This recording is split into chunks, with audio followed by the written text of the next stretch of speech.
Hello there, fellow truth seekers. This is Doug coming to you once again on this here Shabbat.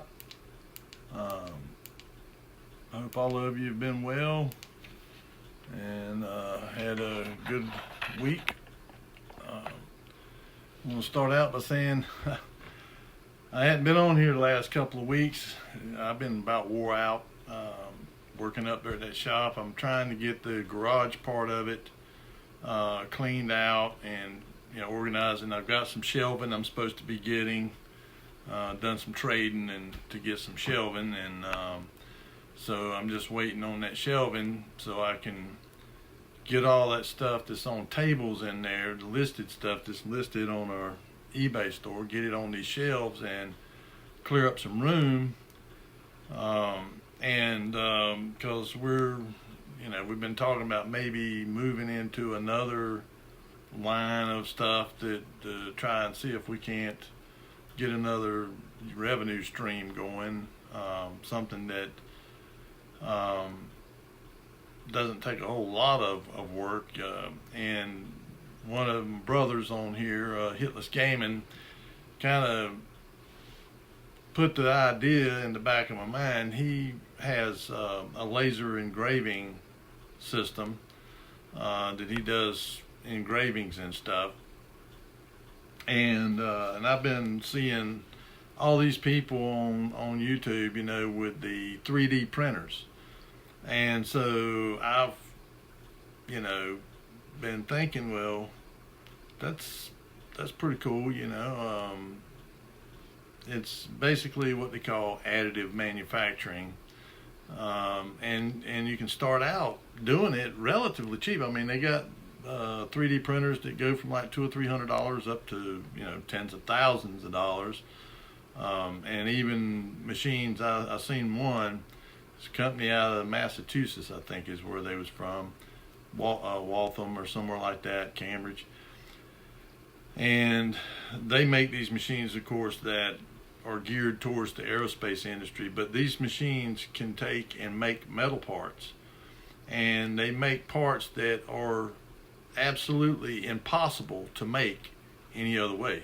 I mean, with the 5-axis machine tools and all that kind of stuff, even 6 and 9-axis machine tools, these parts are impossible to make. You couldn't do it without this additive type of manufacturing. And it uses really pure powdered metals, and it lays it down layers by layer by layer and builds it up, and it's just as strong, and in some instances even stronger than forged metal or whatever. And so, but now these machines like this here probably cost $500,000 for those kind of things. But just telling you, that what kind of got me focused in this area. And but with the 3D printers, the little small ones, and there's a place here in Denver, Colorado. I think it's in Denver or College Park, somewhere up there in Colorado. They make these machines, these printers, but they have the largest print farm in the world. They got 6,000 of these printers going, but they use them to make printers. They're using the machine itself to make more of its own, make more machines. And with this big boom that's getting ready to happen in manufacturing, and I mean, it really is getting ready to happen. And I mean, but the problem that everybody's saying that's going to be the problem is the supply chain. They're still going to be dependent on places like Korea and Taiwan and China for the little components and parts for the final finished manufactured products. Well, and you've got some people like Walmart. They've even come out and announced that they would be actively seeking to partner with people that wanted to manufacture stuff that they sell in their stores. I guess they would even help with like getting them up and running. And there's probably going to be more of that. And then the other side of it is education, of course. We're missing a lot of the skills the people that are capable of running machines and doing manufacturing. Well, I think that they need to take a lot of the funding that they've been funneling into these universities, where they're giving people worthless degrees in gender studies and philosophy and that kind of stuff, and redirect it to the high schools and set high schools up again like they were when I was in school. We had shop. You learn how to build furniture. You could learn work on cars. And like when you were in the 8th grade, you actually had to go. I think it was like 6 weeks or 4 weeks, something like that, in every one of the electives. You had home ec, and you had French and Spanish and typing, and you had, and then you had wood shop and horticulture, planting stuff and growing stuff. And so you went in a little bit to each one of them to see if you kind of figure out which one you liked. And of course, I wanted to go in the shop, so I went in. In the 9th grade, I went into the wood shop, and I built first thing a corner shelf, and then I built a bookcase, and and you could build even bigger stuff. You could build like a china cabinet display. Whatever you had the money that you could afford to buy them, because you had to pay for the material to do it. And we got to work on, like the shop teacher had an old pickup truck, like from the 50s or something like that, and we helped him rebuild the engine. We took the engine out and set it out and rebuilt it, and then put it back and got it up and running and all that kind of stuff, as sort of when we were in between our project or whatever, while like it's you get it all sanded. After you get it put together, you get it all sanded down, and then you stain it, and then you have to put a clear coat or whatever on it, varnish or stain, polyurethane or whatever. Which back then I think we used varnish. And so you did that while that's drying and all that stuff. Then you're out there doing that. Of course we had to clean up the shop and all that stuff too. But they took all that stuff out of the schools. Pushing all these kids to colleges to get these worthless degrees and get them, in debt, be paying on these, education loans until they retire, pretty much. It's so much, and took the emphasis on, working in a manufacturing plant or doing trade work was a dirty word. And not realizing that those are all essential for a functioning society. You need carpenters, and you need welders, and you need plumbers and electricians, and you need all these skills. But they give it a negative connotation to the point where, young people, I don't want to do that. Well, manufacturing today is not like it was back when I was young. I've been in textile mills and stuff and other kinds of manufacturing plants, and they were, there was lint flying all over the place. But now, these factories are so clean you could just about eat off the floor. It is not like that anymore. Advanced manufacturing is incredibly clean. Like these machine places where they have machining going on. These are all in self-contained cabinets, like CNC machines and lathes and broaches and grinders and all that stuff's enclosed, and the floors are all spotless. And these people, it's just not the 1900 machine shop, where there's oil and grease all over the place and soot, in the air from furnaces and that kind of stuff. It's just not like that anymore. And and the fact of the matter is that somebody that goes into some of these, like operating CNC machines and stuff like that, if they become proficient, a journeyman or whatever, they're going to make $100,000 a year. They're going to make more than somebody that come out of the university with a degree in gender studies. Because the only place somebody that's got a degree in gender studies is going to get a job is with the government or something. Because there is no practical real world position for that in a in a company or anything. I mean, they're not going to have anybody in there doing that. No, it's just going to be in some university, or in a government position or something like that. And of course, with the present administration up there, they're eliminating that kind of stuff. You either got a skill that contributes, or and so these people have wasted all their money getting these worthless degrees when they should have been getting something that, like engineering or something like that. I mean, some science or engineering type degree that actually can create something, make something that benefits the mankind, your fellow human being. And it's the same like with just the trades, I mean, electricians, I mean, they're begging for and so I think that they're going to start putting more and more of the money that they were giving to these universities for stupid stuff. I mean, we still need the universities to do advanced research and stuff like that, scientists and all that stuff. But, people, one of the things is about like Harvard University. They were giving them like $3 or $4 billion a year, and they have an endowment that's up into the $53 billion endowment.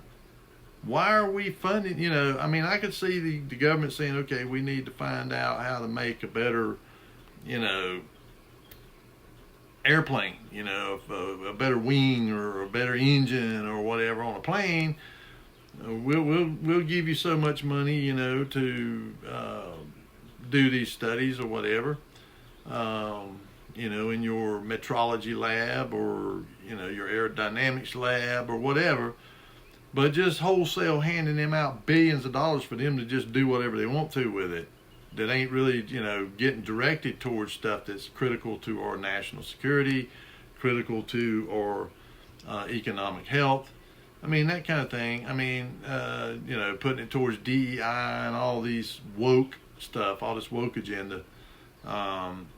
Same thing with USAID, they're putting all that money, giving it to these NGOs, which is illegal. I mean, what they were doing with using these NGOs so that if the government was doing it, it would have been illegal.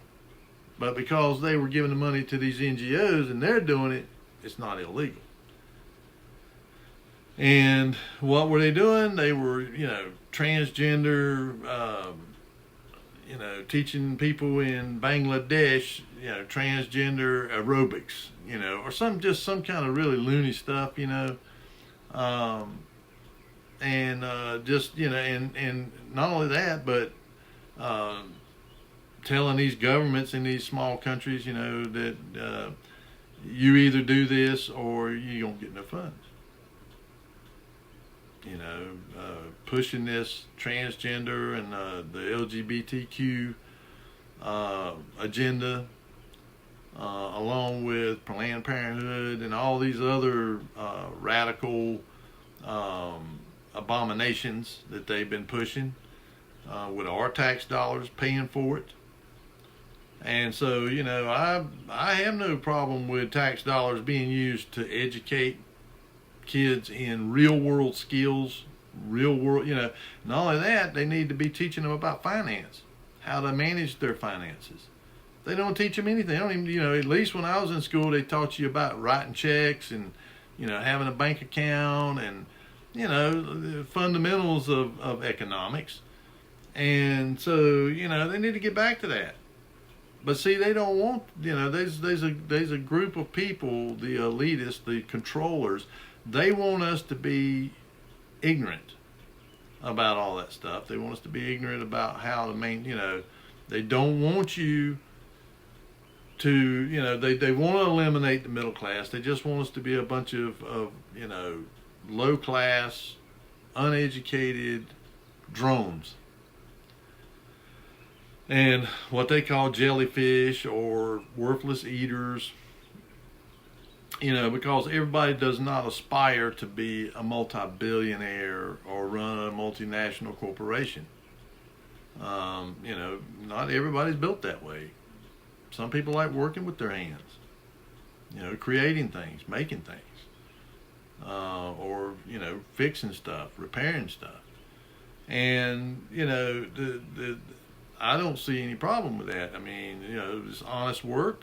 I mean, Yahushua was a carpenter, which is a trade, and I'm sure that they were other people who were stonemasons, that done stone masonry, others that made bricks, and so our Creator created us to be creators. But anything that we create is nothing new. I mean, it's not something that we are, there's nothing new under the sun. Ecclesiastes tells us that there's nothing new under the sun. Anything that you can imagine or think to create, or it's all stored in the aether, in the the Akashic record, the prana, the tree of knowledge of good and evil, whatever you want to call it, is stored there. Anything that there is that you could possibly know is there. And but you have these people, these controllers that are in league with the enemy, that they understand this. And some people even, like the guy on my lunchbox, he believes that that they have been using AI all along to write narratives and stuff like that for to explain these big structures, these big old world structures that they try to claim that they built. They built this great big this big Capitol building in 2 years. I mean, and we couldn't build one now. And when you look at the interiors of these things, I mean, it's incredible. I mean, it's just incredible, the craftsmanship and the perfection, just beyond, and then to try and build a narrative that somebody in 1800 did this in a state that had 20,000 people. So you got these kind of craftsmen, in a state with only 20,000 people. You got this many people that can do that kind of workmanship in 2 years. And it's always the they have these contests for these architects and all this stuff to design it. And, and the other thing is they always say they founded, this was founded in this year, this was founded by so-and-so. And the definition of founded means you found it. I was going down, going through the woods, and I found this structure out here, this building. I founded it, or I found it. It was already there, I just found it, and I took possession of it. And so, and you see this all over the world. I mean, it's just, but the one of the things I was kind of just wanting to discuss, kind of put out there. I like to put stuff out there that, for people to think about, what one of the things that just been kind of not troubling me, but just, something I'm kind of questioning in my mind.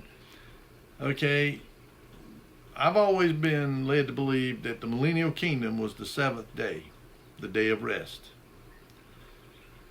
It was that the 7 days of creation, the 6 days of work, and the day of rest was the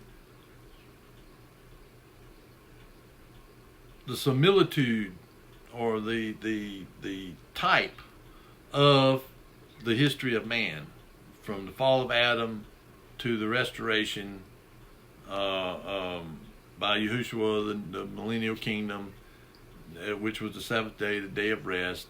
There's the 6 years leading up to that.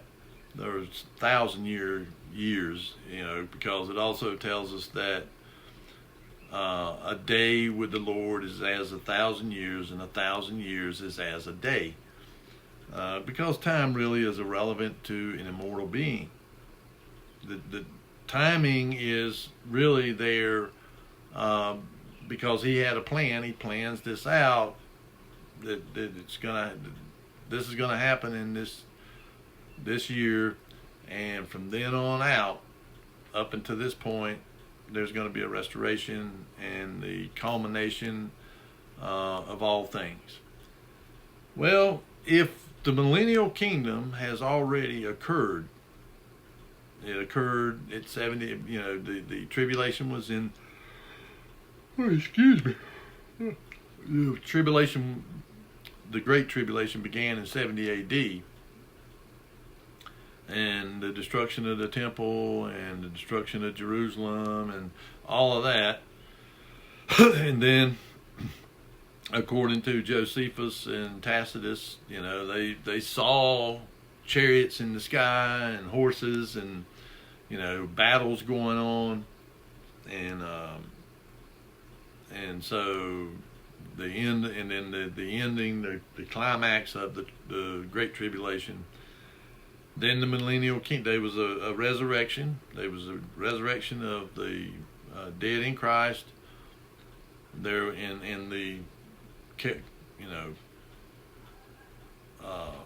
transformation of those who were still alive and here, taken up, and to meet him in the air. I mean, the ones that they're claiming they're seeing up there, and then they come down, and then there's a judgment, the Bema seat, and a judgment on Hasatan and his ilk. Michael the archangel comes down with a great chain and binds the dragon and puts him in the bottomless pit for 1,000 years and sets a seal on him. That happens, okay, and then you got this 1,000-year millennial kingdom when all these great structures are being constructed and all that. And one of the things that plays into that is that, okay, if that was the 7th year, the day of rest, then we're in the 8th year. The 8th year, and the number 8 represents infinity, because it's the, like the symbol of infinity. But it also represents new beginnings. So, I mean, the point that I'm making here is that, are we in this 8th year, the beginning of it, or did the last part of the millennial kingdom, is that the little season?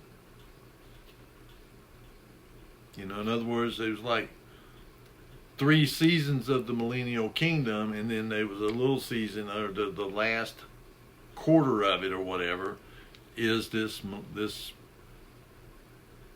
little season. I'm not sure, but the scriptures says that it's 1,000 years, and then Hasatan's released in this little season to go out once again to deceive the nations. Now, if that's the case, then not only have they added time or to the timeline from the 1st century to the 9th century, like Gunnar Hansen postulated, but if that's true, then really the time before then, because they're not trying to add time to that, but that would mean if the millennial kingdom is that 7th year, that 7th day, then there was more time from then back than what we've been led to believe. That's been altered as well, because if we're according to the mainstream Christianity, if we are yet to experience the tribulation and the millennial kingdom, then there's only been 6,000 years of history. If we go by the type of the creation narrative, 6 days he worked, and on the 7th he rested. And then that represents a 7,000 year period of man's allowed to go through and and all through that period of time, you've got these peaks. The before the flood, you had the rise of mankind and the technology, and then you come to the Tower of Babel, and you have this thing there. And I mean, there in I think it's in Genesis 10. It says that they said, let's go down to this plain down here in Shinar and build a city and a tower to reach into the heaven. And so they began to do all this stuff, and then Yahuwah said that I'm going to go down and look at this city and this tower that they're building down here. And and he says, I see that they are one language and one purpose, and that nothing that they imagine to do will be restrained from them. So they were going, and it very rapidly. They were advancing very rapidly, and it's Hasatan, because he, just like before the flood, if you read in Enoch, it says that they were teaching them all kinds of forbidden knowledge. I mean, they were teaching them pharmakeia, they were teaching them metallurgy, they were teaching them how to make makeup, and how to how to discern the weather, teaching them meteorology, I guess, and teaching them about the Matzaroth, the movement of the stars, and all that kind of stuff about timekeeping, and just all kinds of stuff in general that was knowledge that really was heavenly knowledge that we were not supposed to have at that present time. It's not to say that, but see, that was the lie that Hasatan told Eve. He wants to keep it to himself. He knows that in the day that you get a hold of this tree of knowledge of good and evil, you'll be like him. You'll be a god. And it wasn't that he really wanted to hoard the knowledge to himself. No, I mean, he, knowledge is just like we do with our children. If we're responsible, we don't just, you don't just go over there and say, oh, I'm going to teach my kid to shoot a .45 and they're 4 years old. I mean, no, you might give them a little water pistol or something to play around with or something like that. It would be totally irresponsible to just hand them a firearm, I mean, no, you kind of train them up, and when they get big enough, you give them a BB gun, and then you give them a pellet rifle, and then you give them a little .22 squirrel rifle, and, and you teach them how to properly handle it safely, and how to load it and unload it, and how to make sure that it's unloaded, and how to clean them, and, how to take them apart and stuff like that. I mean,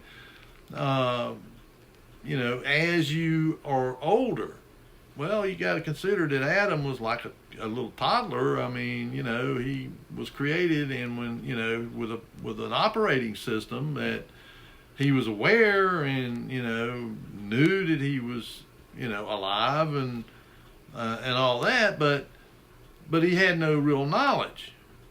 And so I believe that Yahuwah would walk with him in the garden, and he was teaching him about his ways, teaching him the fundamentals of how to live,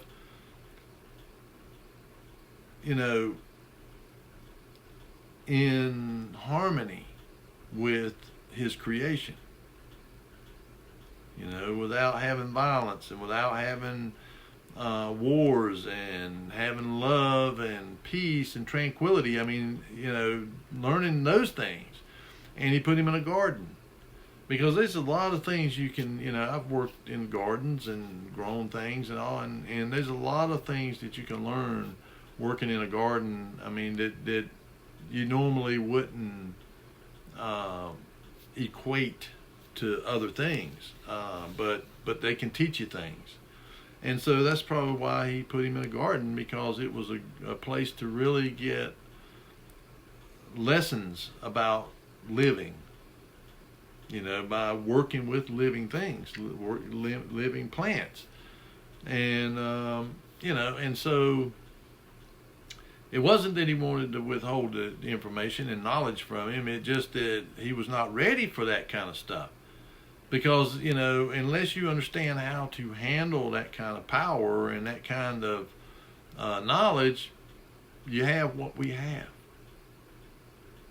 I mean, yeah, you got some people that are responsible, like with guns. I mean, there's responsible gun owners, they use them responsibly, to hunt and stuff like that for self-protection. But you're always going to have those that use them as a form of power to enforce their way on others. And that's the point that, why he said, why, like in Enoch there, they give them this knowledge that they shouldn't have had. And people are going to be people. I mean, we're going to, people like to think in some way that those people back then wasn't like people now. That we've progressed. And the nature of human beings is we never change. We still have the nature we've always had. I mean, it's passed down, genetics, and so you can't get rid of it just because you have what you believe as more knowledge, more you're more progressive. In fact, the people that tend to believe that they're more progressive and got more knowledge, the elitists and all that, they're the ones that are really the most dangerous. Because they, it's about, with them, it comes down to about power and control. They want to control people. Because they have convinced themselves that they know better about how to run your life than you do. You're not capable of running your own life. I'm not capable of running mine. Because I don't have a PhD and I don't run a $1 trillion company.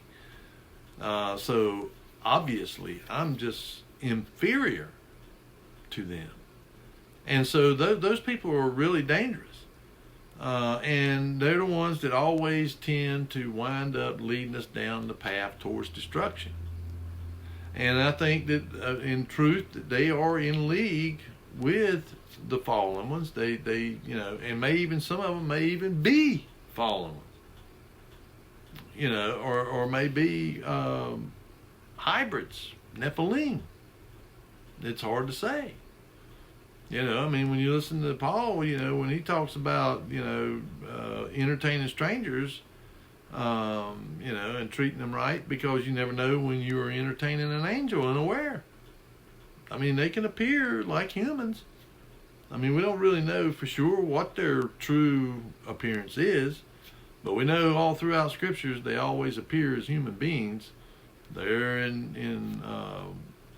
whenever the angels went down there and told Lot to get out of Sodom and Gomorrah, the angel Gabriel came to Daniel, and in other instances where the messenger or whatever comes to man, they always appear.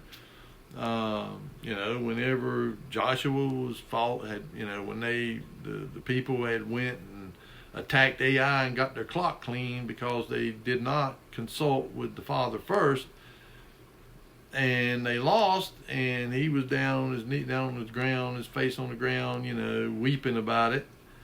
And the captain of the host told him to get up, get up from there. And to him, he, of course, he told him to take off his shoes. He was on holy ground. You're talking about Yahweh. And so, but he appears like a man. There where Abraham saw far off the three lords, or Elohim coming there, and they appeared like men. And so he killed a fatted calf, gave him milk to drink and bread, and roasted that little lamb, and they did eat and drink, and I mean, so they always appear that way. Well, this is going to be the same way now. I mean, we've been conditioned that, oh, they got horns and, they beast. Well, their characteristics may be like that, but their appearance pretty much is going to be like ours. I mean, they're going to look like us. Now, they may be entities that don't look nothing like us. I mean, like the O Phantom or whatever. But I think that the O Phantom is describing some kind of a craft or whatever. Ezekiel was describing it the best way he could. And describing the seraphim and cherubim. Now, is it metaphors for these entities, or is this the way they really look? I mean, with four head, faces, face of an eagle, face of a bear, face of a leopard, face of a man. I mean, is that really how they look? I don't know. But I know every time that they ever interact with human beings, it's usually always they appear like a human. So what's to stop these fallen ones from doing the same thing? I mean, some of them, that are principalities or whatever. I don't really think that they're ruling over us, but as far as directly ruling over us, I think they influence the people who are in power, like, presidents and prime ministers and, people like that, that these principalities are there whispering in their ear, basically. And then Hasatan is over these principalities. And they and of course, when I done my video on what would Satan do if he was bound for 1,000 years, what would he be up to? Well, he's down there planning, scheming on what he's going to do when he gets out. And so he, gets out, and the thing about the millennial kingdom that really, as I began to ponder about it, everybody thinks that, that everybody that goes into it has been changed.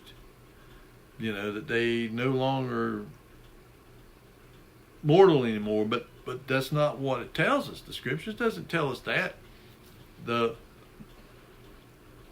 Talmudim, the disciples, and the Kodashim, the ecclesia, the people who were truly converted, yes, they have been transformed into immortality. And these people that were in that resurrection that were raised up, and I think those people were the ones who were martyrs, and probably, that were martyred by the Roman Empire.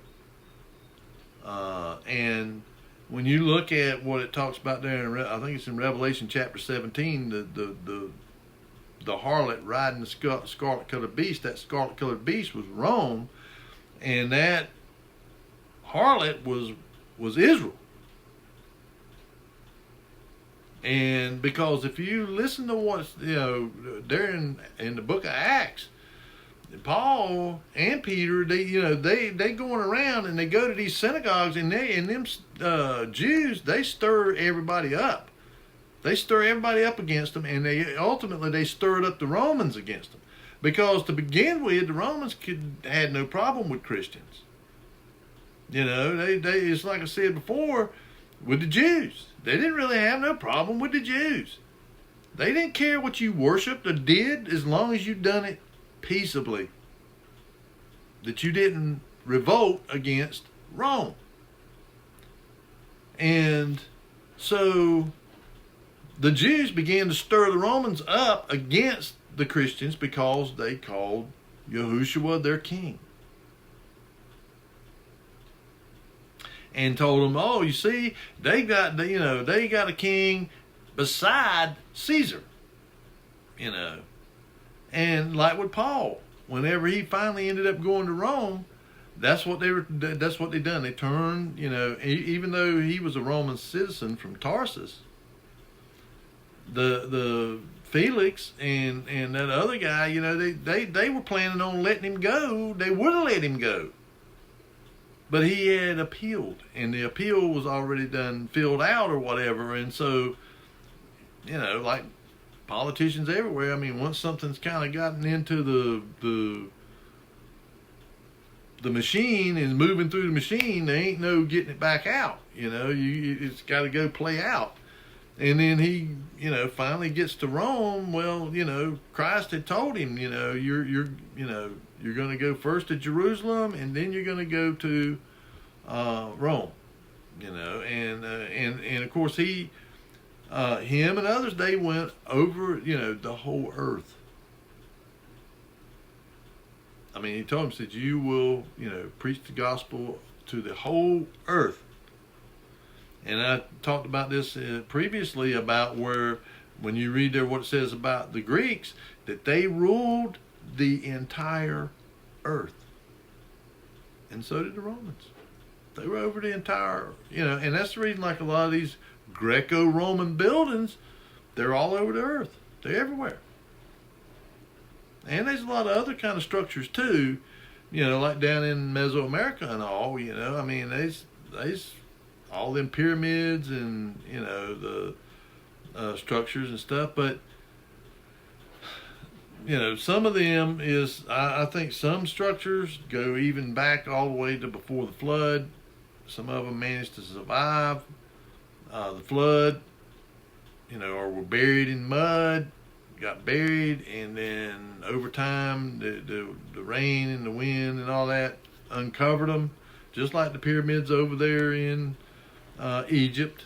I mean, of course, according to the historical narrative, the Sphinx itself, and they've got pictures. I mean, of course, again, we now know that they were doing Photoshop and all that stuff even back then. Even though, again, we're the pinnacle of man's creation, and the pinnacle of technological development.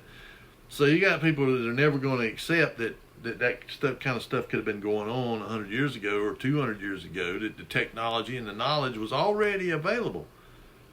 But it was being suppressed. It's just like wireless electricity. I mean,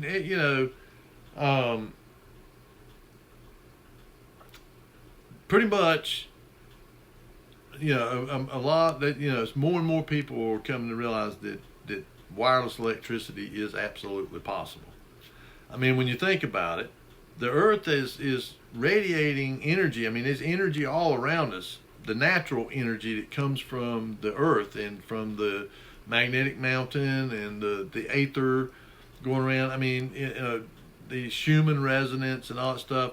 And they've measured it. The voltage goes up and up and up. The further up in the atmosphere you go, the higher the voltage gets. That's why when you get up there real high, you got lightning, 100 million volt lightning and stuff like that. That's because there's this gradient, and it's and the ground itself, the earth, is at zero potential, and so everything is measured in reference to that. So you could take and put a probe down in the ground and put it up in the air, and you'll start reading voltage on it. Depending on how sensitive your instrumentation is. But you'll find that as you go further and further up, because I watched this guy, I forgot what his name was, he was Scottish. He was one of these people that's big into these crystals and stuff, like quartz and all. And him and another guy had built a pyramid out of wood, and they put at the very top, they had a big crystal pyramid up there, and they had that guy he had some kind of a coil or something up there, and he was going to take it to ground, and we did it knocked him clean across that building, that pyramid. I mean, it just about killed him. Because he didn't think about that charge, and it's everywhere. But see, and eventually it'll come out, that there is. I mean, but you can't make money off of free electricity, so they suppressed it. I mean, this previous civilization, all of these structures, they, when you begin to look at them, I mean, they're built in such a way they were there to harness power or something.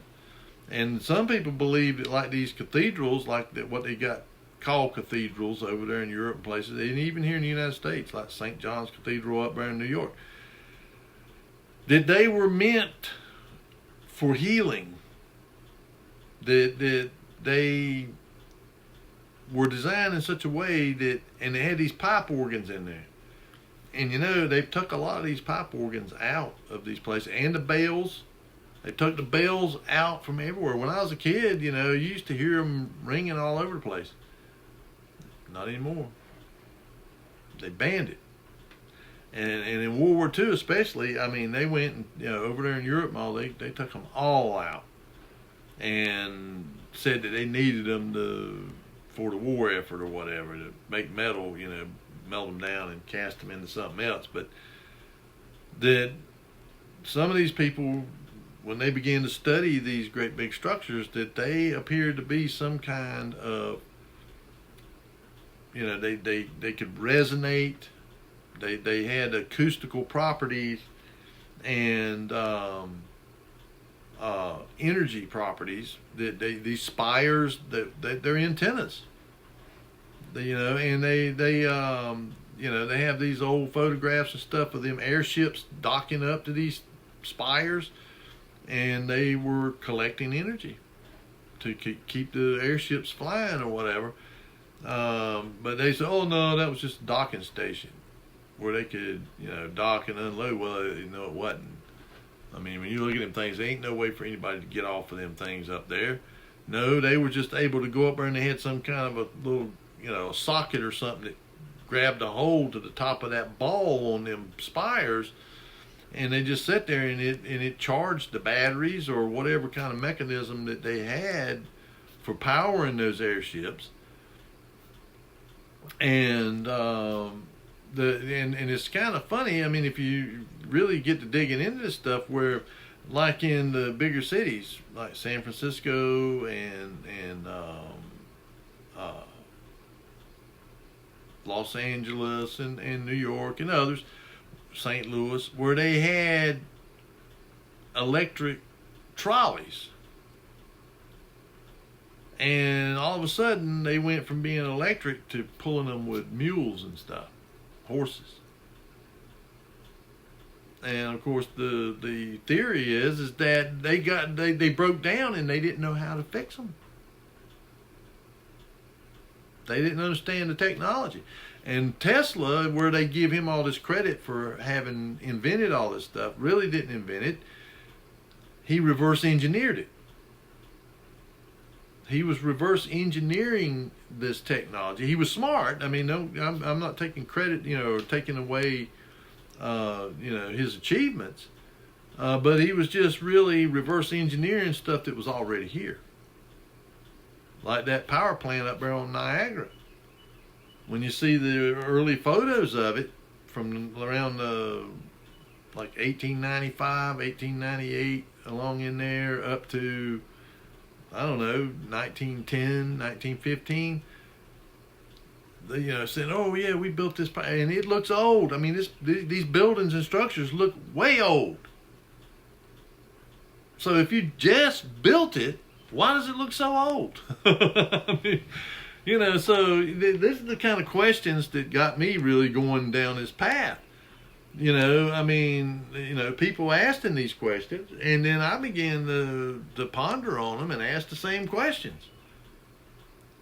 And then, you know, the more, and the thing about it is, once you kind of start seeing this stuff, you can't go back. There's no going back to a time when you didn't. It's just like, you know, the things that I began years ago to realize about mainstream religion. You know, about the Sabbath and about these holidays and about, you know, just little things here and there that always kind of just in the back of my mind kind of bug me. And then things that Yahushua would be saying to the priest and the Sadducees and the Pharisees and the scribes and all them. Basically that they had turned the ways of Elohim into a religion. Judaism. That's what they had done. That's why when you go back and you begin to realize that the Zadok priest, they left around, and again, if the millennium and the tribulation all happened as we're beginning to believe, then that means that the timeline before then is longer than what we have been told. The biblical timeline that we've been given. I'm not talking about man's secular timeline, because to them it's billions of years or whatever. No, I'm talking about the religious people saying, oh yeah, we're coming to the 6,000 years, we're coming to the end of the 6,000 years, so the tribulation is getting ready to happen in the millennial kingdom. But if that's not true, if the millennial kingdom and the tribulation and all that stuff's already happened, then that means that we're further into the future than what we have been led to believe. That the time before the flood was longer, and the time afterwards has been longer, and that we're in the 8th day. And that's kind of what this is. And I just want think about these things. Leave comments. Tell me what you think.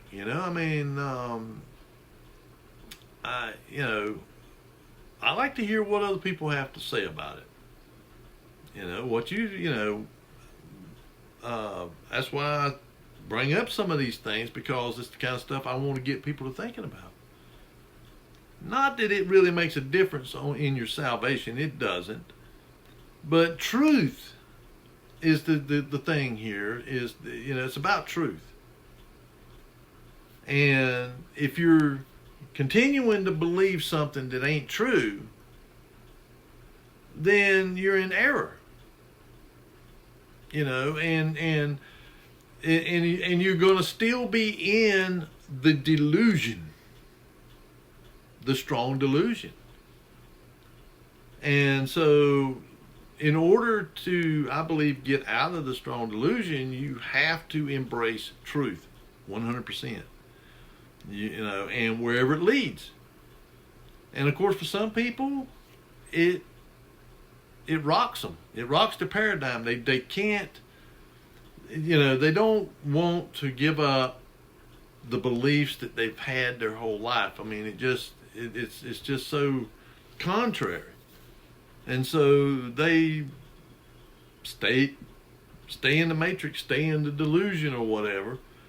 And I mean, I can understand, in one way, that change can be hard.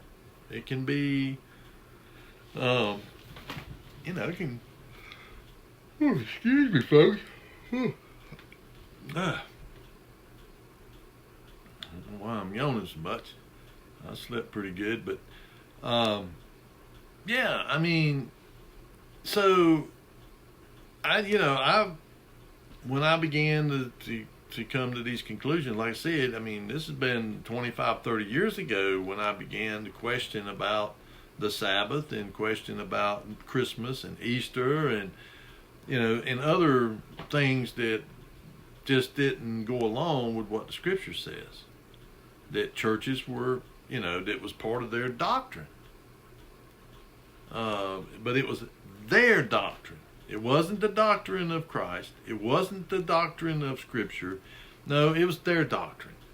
And just like like Yahushua told those high priests and those Sadducees, you teach for doctrine the traditions and doctrines of men rather than the teaching the law and the prophets. And so, because they had turned it into a religion. And then when you read in Ezekiel there where he had a vision, he was taking a vision and he saw all these abominations they were doing. they most people don't know that, like, the temple, they had the temple, and then on the outside of it there they had these lockers, like, that went down both sides, that were compartments that the priests kept their personal stuff in, like their robes and stuff like that, that each priest or whatever had their own little locker there. Just like in high school, you got lockers down sort of like that, but they were wood and real nice, ornate and all that. And they all kept idols in them. I mean, going back to Solomon's time, they were keeping these idols and stuff in there because he was doing it. He built, according to scriptures, and other biblical, extra biblical, he had built altars on the Temple Mount to false gods, and he married Egyptian women, married women from over in Tyre, Lebanon or whatever, married them from all around there. Which it was forbidden to do, but he did it anyway, and had all these concubines and all this stuff. And so he picked up their religious beliefs. That's why back in Deuteronomy and all, told them, don't be marrying with these people. Don't stay separate, because you're going to start worshiping their gods and all. You're going to start doing their pagan habits. Well, they did. And then he says to Ezekiel, he takes him out through, he says, come and I will show you even greater abomination. And he comes out and he's on the porch of Solomon, and he looks, and there's 25 priests over there, and they're all looking towards the east at the sun. They were worshiping the sun. So they had done this over and over and over and over again, this false worshiping false gods, worshiping the gods of the surrounding people around there. Baal, Ashtaroth, Dagon, Moloch, I mean, you name it. And of course, it talks about the Star of Remphan. You see it on these flags. This 2 pyramids interlocked. That ought to tell people something right there. And I mean, I don't hate these people, but when you dig, you look into what their belief system really is, the Talmud, the Kabbalah, the Zohar, all of these things, go look them up and look at what they think about us. And then you have people that buy into the doctrine that was started by Scoville Bible, and a lot of their, the dispensational stuff and all that stuff, and the tie to Israel and all that, and them wanting this temple. There's nothing in Scripture that says that this temple, there's going to be a rebuilt temple. That one in 70 AD when it was destroyed, that was it. The temple from then on out was this right here. This is the temple, folks. It ain't a building built by the hands of men. This is where the Ruach dwells, not in some building. That's where the Most High says, "Where is the house that you build for me?" As if I can't build one myself. I mean, I built this. Who's going to build a house for me?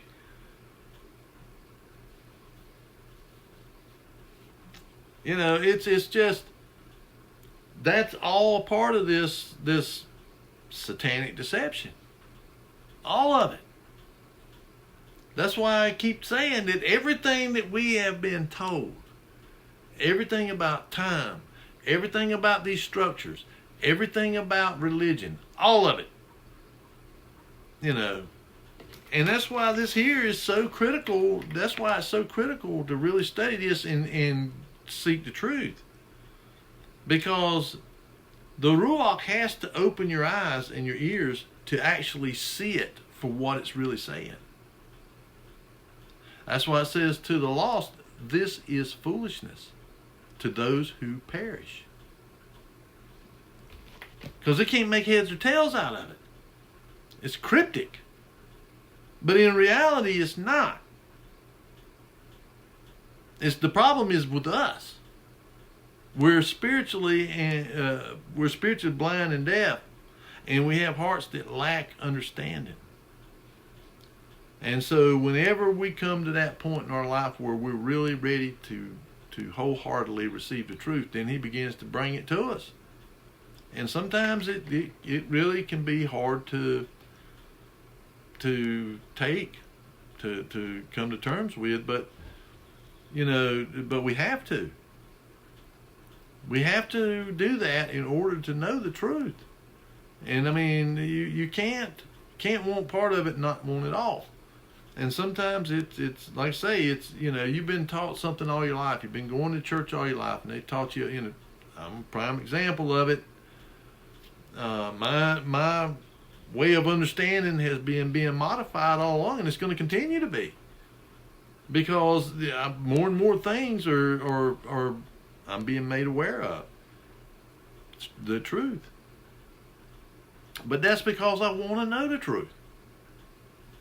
I don't want to be deceived. I don't want to be in this delusion. And so they realize, Hasatan and his bunch, and these people that are at the top, the controls, they realize that this is happening. They realize that the gist is up. The deception is up. That more and more people are being awakened. Or, the Ruach is awakening people. More and more. And they're coming to believe that our history is all made up. It's all made up. And, and so that's why they're in a big hurry to get all this AI and stuff done. And is Trump a part of the controller level of people, and he's aware of what's all going on, or is he just a player? He's going, the way that Elohim wants him to go to bring about the final climactic event of history. Just a player. And aware of these people, you can't be in a position like he's in and have the money that he has and not be aware of the ones at the very top of the pyramid. But doesn't mean that you necessarily are traveling in their same circle. They in this circle up here, and you may be in this circle down here. And of course, me, in my peer group, we're, they're up here and we're down here. We're at the base of the pyramid, the pawns, the serfs. And that's kind of the thing that they've been working towards. These technocrats and all, they want a feudalist kind of society where you get dukes and earls and barons and all that kind of stuff, and we're serfs and we don't own nothing. Klaus Schwab, you will own nothing and be happy. That kind of thing. And see, that millennial kingdom period, those people that, because if you read what it says there in Revelation, it says these people that didn't die in the tribulation, they go into this millennial kingdom. They're still having children. They're still living. They're still doing everything, like humans had been doing. But they are being ruled by Yahushua with a rod of iron.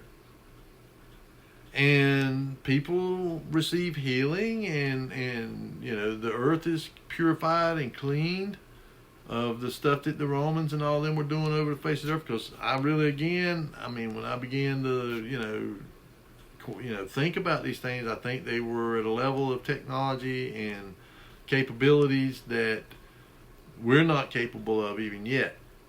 Now I think we're headed that way, but because again, these controllers and all, they're controlling that technology that they were using, and then you have the Millennial Kingdom, the technology that was being used there. I mean, in these great structures and stuff, probably interacting with Malahim, the angels, coming down and teaching these people about how to build these great big structures and with such precision because this the other question is that when I forgot where it was at. It was it might have been in Montana or Idaho. I think the Idaho State Capitol. It had marble in it that was from I think from Hawaii, Alaska, Vermont, and from Idaho. I mean, it had this marble coming from all over in a time when getting that stuff there, and some of it, one of the cornerstone in this building, I think, was like 10 tons. 10 tons. 10 tons is hard to move even now. I mean, yeah, we got big cranes and all that stuff, and we can move 10 tons, but it's still not easy. I mean, it's not something that you just do, hey man, I'm going to go move this 10-ton block of stone. No, you have to, make some preparations to do that. You can't just, you got to get a big crane that is capable of lifting that kind of weight. And people think, oh, that crane can lift 100 tons. Yeah, when the boom's straight up and it's picking it up like 10 feet off the ground. That's it. It can pick 100 tons up. But the boom is going to be sticking straight up with the jib off of it like that right there. And they're going to have a maximum amount of cable wraps on the blockhead, the block that they use, the lifting block. And then when they pick that 100 tons up, they're just picking it up like 7 or 8 feet off the ground. They're not lifting it all the way up to the very top of that thing. They can't. I mean, they can lift 100 tons up that high, but then they got to have a 1,000-ton crane to do it. And a 1,000-ton crane ain't something you can just drive down there and put. No, I think about the biggest. They may have a mobile crane now that's 1,000 tons, but even in them, again, these things have height lifting limits on them. I mean, they can't lift it all the way up. They can only lift it so far up off the ground, 1,000 tons. High enough to where they can put it on the bed of a truck or something. And that's it. And they can't be moving it. That crane's got and it's got counterweights. I mean, big, huge stacks of counterweights and stuff. I mean, you can look up some of these cranes. I mean, these 3,000-ton cranes and 5,000, 6,000-ton cranes. They are enormous. And the counterweights, I mean, are just, stacks and stacks and stacks and stacks of these big, huge 10-ton plates. So, it's still, even today, moving tremendous, a cornerstone that weighs 10 tons. It could be done, but not easily. So you're going to tell me that people back then that were hauling this stuff in wagons, you had a wagon that could hold a 10-ton block of marble or granite? I don't think so. And they didn't have cranes. I mean, not like we got cranes. I mean, they had rudimentary things that were, used horses and stuff like that to pick stuff up. But when you began to look at even the photos today, video footage or whatever, inside of these structures, these domes and all that stuff, it is architecturally incredible. And yet, they say, oh, this architect is, they just some guy randomly they create. Build, and usually they always die before it's finished or something. But but they never have an engineer. It's just some architect. Never have it name an engineer. They never tell you how many people it took. They never tell you all the logistics of getting all this stuff there. I mean, like in Idaho, Boise, when there was like 15,000 people in the whole state, 20,000. Why would you even build a structure like that when you only got that little bit of a population? Just like the Capitol there in Washington. That place is huge. And I mean, it's magnificent, man. And it goes underground. It goes many levels underground. And, you know, they tell you, oh, yeah, man, we built this in 2 years in 1800. Huh? I mean, to build a structure like that with the precision that it's built and the craftsmanship, if we try to do it today, it'd probably take 20 years. Even with the technology and all that we got, cranes and all that kind of stuff, it'd probably take at least 20 years. And that's with architects and engineers and, you know, interior designers and skilled craftsmen and, you know, in a nation with 340 million people, you know, with states like California with 35 to 40 million people, you know, and some of those skills you'd be hard put to find. Even in the old world over in Europe, you'd be hard pressed to find people that could do that kind of stuff. To that level of precision, I don't think you'd find them at all. Period. Anywhere. Most of that stuff looks like it was done with machine tools. It's so precise. You could not do it by hand. You couldn't. And they try to tell us that it was old world, you know, artisans that done that. And I've seen stuff, you know, that really skilled artists, you know, carvers and, you know, that carve statues and stuff like that. They cannot make two identical. But these pieces on these buildings and stuff that are so identical, you could overlap them and you couldn't tell them apart. Pieces, you know, like in the up in the dome where they have to, the panels are tapered to, you know, and then they curve. It's a curve to go around that dome. And they all are exactly the same. Exactly the same. I mean, you can take micrometers and get up there and measure it, and the measurements are exact. You know, like within tens of thousandths or something. That can only be done by machines. And so that's the kind of questions that this arises from this. You know, when you began to see these things, and you know, and I've seen them. I've been in them. Been in state capitals. Been in the Capitol in Washington. You know, I've been in the Smithsonian. I mean, I've been in a lot of these buildings, and I thought it was incredible. You know, but I had my programming conditioned to believe that it was just humans that, you know, back in the 1800s. And it's funny, all this stuff happened. You know, when you look at the timeline that they present, you know, the Dark Ages. I mean, everybody back here, man, nobody thought about none of this stuff. Nobody come up with any of this stuff. It just boom, out of nowhere in the late 17, early 1800s, mid 1800s, all this stuff happened. All these inventions, all this stuff. No, they were releasing it. It already existed, but they were suppressing this stuff.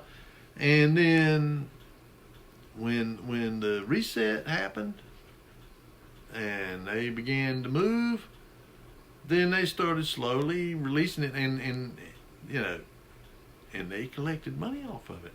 They got extremely rich and powerful. You know, Carnegie and Edison and Vanderbilt and Rockefeller and all of these people that are, you know, up there at the top, the DuPonts and different ones,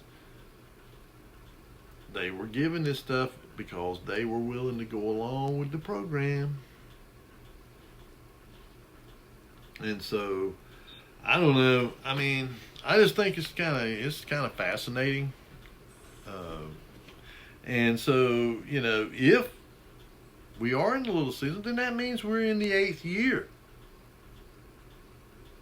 And the letter 8, like I said, is the symbol for infinity, eternity, new beginnings. It means new beginnings. So we're coming to that place where we're going to have a new beginning, new heaven, new earth. And again, some of the things too that point me to this conclusion is the fascination with the Arctic. Not just by the United States, but by Russia and China and others. That region seems to be the center of attention, behind the scenes, kind of among what they call great powers. They all seem to be fixated on it. And Trump, he's fixated on it and wants to take possession of Greenland, and I'm pretty sure they're going to end up with it. The United States is going to end up with it. And the other thing is that, and I've talked about this before, about how the Freemasons, Francis Bacon, calls the United States the New Atlantis. And in their paradigm, the time before the flood was when Atlantis existed. And it was the golden age. So, if America is the new Atlantis, and you got President Trump and all these people talking about a new golden age, and when you look at the story that goes along with it, the narrative that supposedly Plato is the first mention, other than, here and there little snippets, but the first real mention about Atlantis was by Plato, and he said that it was beyond the Pillars of Hercules, which they think they've actually found the location where the original was at. It was up there in northeast Africa, or northwest. Well, it would be northwest, I guess.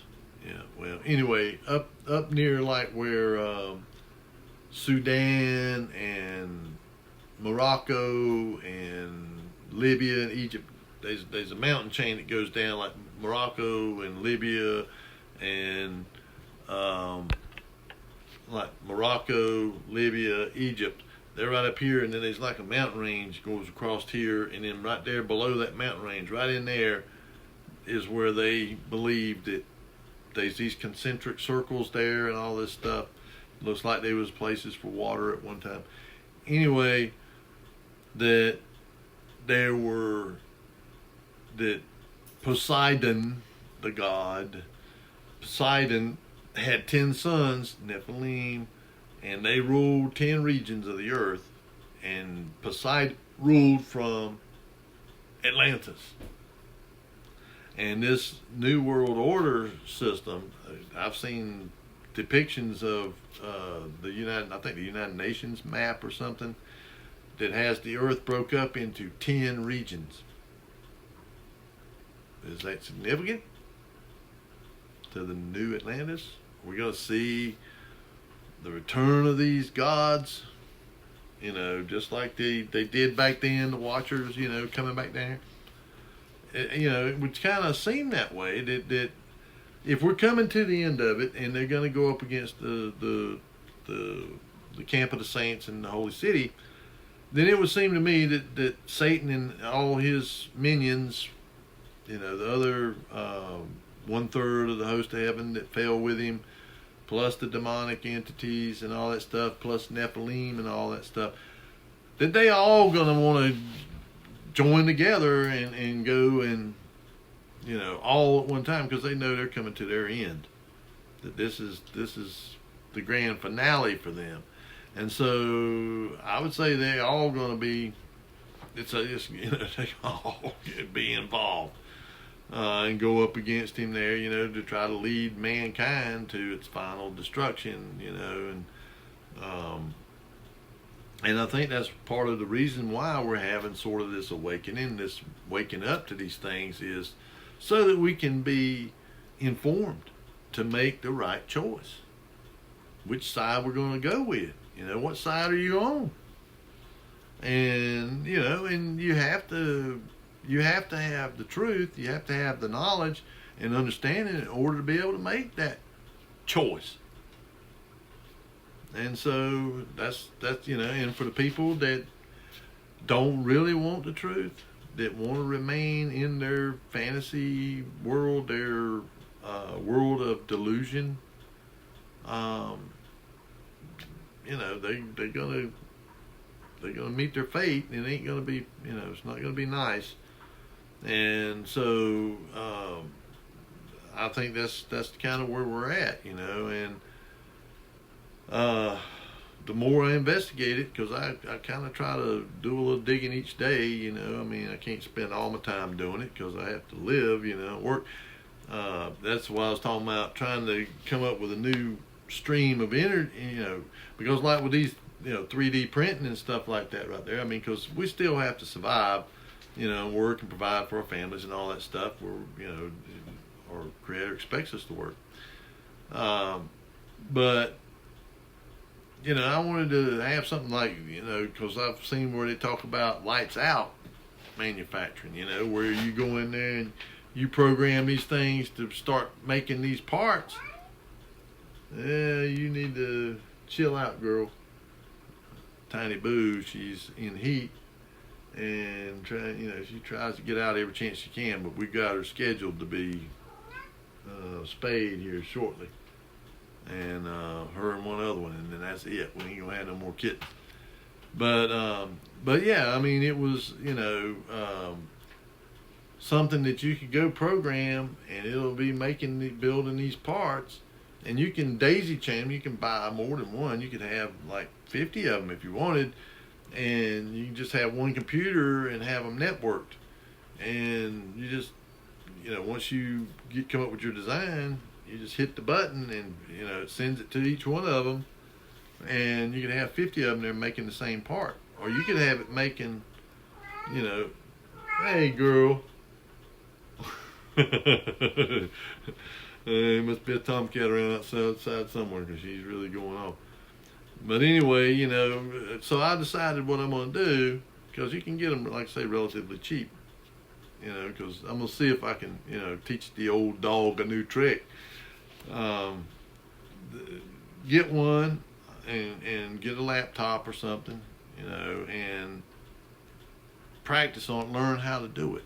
And if I get good enough to where, like you can, got a platform like that, and it's got an X and a Y and a Z axis, and you just program them coordinates. Well, you could have it, if you had just a little small part like that, like a gear or something, you could have it make as many as that little platform will hold. You could make 10 gears or something on there, and you just hit start, and you walk away, you turn the lights off and go home, and come back the next day, and you got parts there. And so there is a window of opportunity coming where people that, are motivated and ambitious.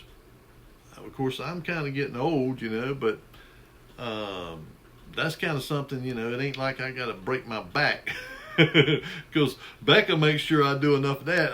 She found an auction, one of these online auctions, and I don't know what it is. She's got some kind of fetish for books. And because we probably got 5,000 of them up there at the shop in a room up there, and probably got 300 or 400 listed. And she got like 30 boxes, probably 24 to 34 inch boxes, 20 inches deep, 30 inches high, or whatever. Big old boxes full of books, and I had to go get them. Now, the only thing that I wanted out of the auction, she told me about, they had jewelry there. sterling silver and gold. Well, we didn't really get the gold because that got bidded way up. But the sterling, we got most of that, the sterling, and it turns out there was some gold in that. And got it for a reasonable price. Well, that I can go over there and put in there was a little jewelry box coming. I could put it all in that little jewelry box and went over there in the car. Well, no, I had to arrange to get somebody with a pickup truck to go with me over there, and they wasn't able to help. He's got health issues, so I had to go down there and lug all those books upstairs, pack it in the back of the truck, then drive back over here, pack them up these stairs at our house here. I mean, and there's 8 foot high stairs, with probably 12, 14 treads on it, up these stairs, up here onto the deck, and then I had to come over here that night and pack them in. And like I say, like 30 boxes of them. Probably averaged about 75 pounds each. And then not to mention I was helping people too while I was over there. I mean, I'm not wanting a pat on the back or nothing, but I mean, I seen a lady, had a bunch of books too, and she was struggling with them, so I packed them up for her, and it was hot. It was, one of the first really hot days we'd had. It was like 85 degrees, which technically ain't that hot, but if you ain't had none, and then all of a sudden you get a real hot day, it's hot. And so I packed all of them. Well, 2 trips. We had to go back and get the rest of them, packed them in there. And then I scoffed a bike while I was there. A guy bought it. He bid on it and got it. And then he didn't have room in his truck, in his car, and he was from way off in another county somewhere. And so I got the bike. Well, I've been meaning to get one to ride anyway. And it's one that ain't got all the gears on it and all that stuff, just a regular old bike. And I rode it over here a while ago. Boy, I can tell the difference in my thighs. But anyway, just a little something to kind of get you to think. Stimulate your being to thinking. And, opportunities, for people, because, I mean, I know a lot of people are struggling now, financially or whatever. But if we're in a period of time where you can be a manufacturer. I mean, and really relatively low. And not only that, I mean, I think they're going to have a lot of money available for people. That, like I say, if you got the initiative and are ambitious enough, they'll have money available to people to buy equipment and stuff like that. Because the big problem again is the supply chain. To supply the parts and the little brackets and the gears and the little boards and chips and stuff like that. I mean, you're gonna need that stuff. You got my nose itching, girl. This, folks, is Tiny Boo. Say hello, Boo Boo. Yeah. And she's just like Buttercup. She wants to get up here and lay on my lap, and then when you go to put her down, she is don't you, girl? Ow, ow, ow, you calling me. Ow, ow, ow. Stop that. They always want to hold on to you and then start licking and stuff. And man, you caused my nose. You're making me itch. I think I'm kind of halfway allergic to them, but I mean, I like cats, but man. But anyway, folks, I just want to let you kind of know I still, by the grace of Elohim, I'm still kicking. I've been up there, like I say, in that garage up there the last couple of weeks. I mean, I've been in there, and I mean, it's a lot of hard work, and it's hot in there too. And we're, going up there and staying till late, and because I really want to get it, at least if nothing else, to where I can just get in there and work on stuff. I mean, I've got that 3-bay garage, and I can't even work on stuff I need to work on, my own stuff. And plus, like, sometimes we get stuff on these auctions or whatever, or stores like it, just needs a little repair done to it or something. I got a welder and all that stuff I can weld, and paint stuff and little carpentry or repairs, stuff like that. I got all, I can do all that stuff. You just got to have somewhere where you can do it, because we've been in this rain cycle. I'm gonna tell you what. We got about 3 days of sunshine, but we had like 3 weeks of cloudy and rain. And then now we're back right into that 10 days forecast of nothing but clouds and rain for the next 10 days. And so I gotta have somewhere, I could normally, if you had good weather for a while, sunny days, you can take something outside and paint it out there, and let it dry and all that stuff. But when you don't know from one day to the next whether it's going to rain or not, you need somewhere inside where you can paint it and it can dry in there without getting, especially wood and stuff. So, I mean, that's where I'm at, and I just needed a break, man. I was just wore out.